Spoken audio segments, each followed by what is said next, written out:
monde, aujourd'hui c'est la troisième vidéo de Maison et Débrouille, toujours sur le thème du numérique, mais vous le savez, on vous avait proposé la semaine dernière une thématique qui est numérique et se balader. Aujourd'hui avec Zoé, on vous propose encore une fois de découvrir une application sur les téléphones portables ou les tablettes, ainsi que un site internet ou un logiciel sur l'ordinateur. Voilà, pour aujourd'hui c'est simple, pour se balader, il suffit de nous suivre.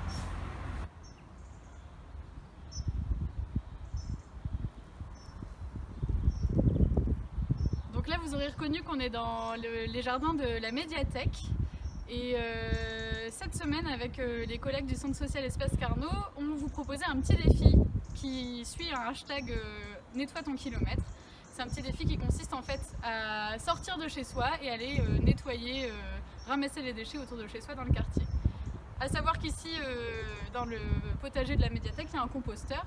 Donc c'est aussi l'occasion de venir y déposer vos déchets de cuisine ou de jardin. Donc une petite précision sur le hashtag Nettoie ton kilomètre. Le hashtag, c'est bien le symbole dièse.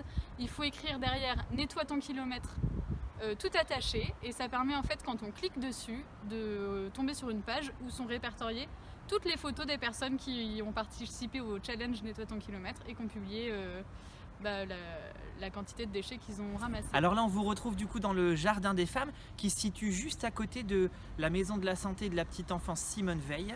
On vient vous présenter une application spéciale smartphone ou tablette. Elle s'appelle PlanteNet et elle va vous permettre de reconnaître grâce à des photos des plantes, des fleurs, des arbres. On y va pour la découverte. Alors du coup, dans mon Play Store ou mon Apple Store, je téléchargeais du coup l'application PlanteNet, donc P-L-A-N-T-N-E-T pour plantes et internet. Quand je vais l'ouvrir, du coup c'est tout simple. J'ai un principe qui me demande soit d'accéder à ma caméra pour prendre une photo ou à ma galerie pour utiliser des photos que j'ai déjà prises. Je vais utiliser la caméra et je vais venir du coup prendre en photo, voilà, la plante que je souhaite identifier. Quand j'utilise cette photo, il va me proposer ensuite 5 catégories pour pouvoir l'identifier.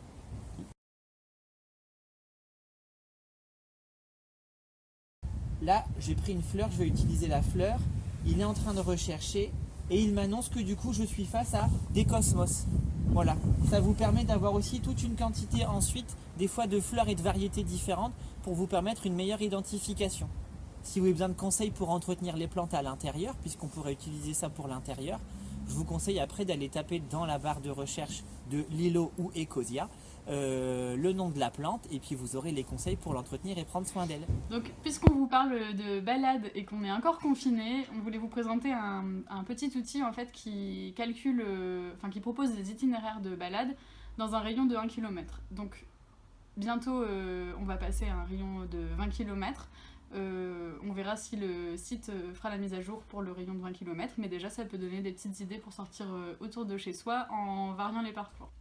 Donc je vais vous proposer un site qui s'appelle Dans mon rayon. C'est un site qui est prévu pour calculer des balades à vélo, mais ça marche aussi si on est marcheur. Donc j'arrive sur dansmonrayon.fr, je tape mon adresse.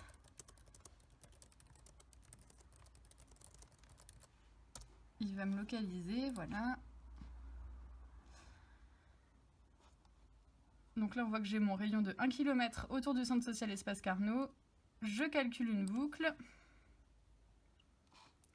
Et là, on a une proposition de balade, une boucle qui fait 3,5 km. Et à vélo, je mettrai à peu près 16 minutes. Là, j'ai deux choix. Soit je recalcule une autre boucle parce que celle-là ne me convient pas, ou alors soit je vais voir l'itinéraire précis sur GeoVélo. Donc c'est ce qu'on va faire. Et là, j'ai toutes les infos avec l'itinéraire, où je dois passer, avec tous les détails, à quel moment je dois tourner, et également le dénivelé. On peut aussi ici activer les infrastructures pour les vélos. Donc on voit qu'ici, on a par exemple des voies partagées, double sens cyclable, donc là, etc. On est de retour sur notre cercle d'1 km autour du centre social. J'ai cliqué sur recalculer et il m'a donc proposé un autre itinéraire qui, cette fois-ci, fait 4 km et dure 28 minutes. je recalcule encore un autre, et voilà, là j'ai encore une troisième proposition. Du coup, on vous a donné cette semaine toutes les clés pour faire carrément une boucle pour vous balader, mais aussi une boucle avec les différentes applications et logiciels qu'on vous a présentés. Donc je compte sur vous pour utiliser du coup le site internet dans ton rayon pour calculer 1 km de balade, afin de réaliser le challenge de Zoé qui est hashtag nettoie ton kilomètre. Et si jamais sur la route, pendant cette balade, vous rencontrez quelques fleurs et plantes, vous pourrez les prendre en photo. Et ce que je vous propose, si vous n'utilisez pas PlanteNet, c'est de nous envoyer ces photos en commentaire et on les identifiera pour vous. Je vous rappelle que pour déposer des commentaires, c'est comme disent toujours les youtubeurs. Ça se passe en dessous! Allez, à la semaine prochaine!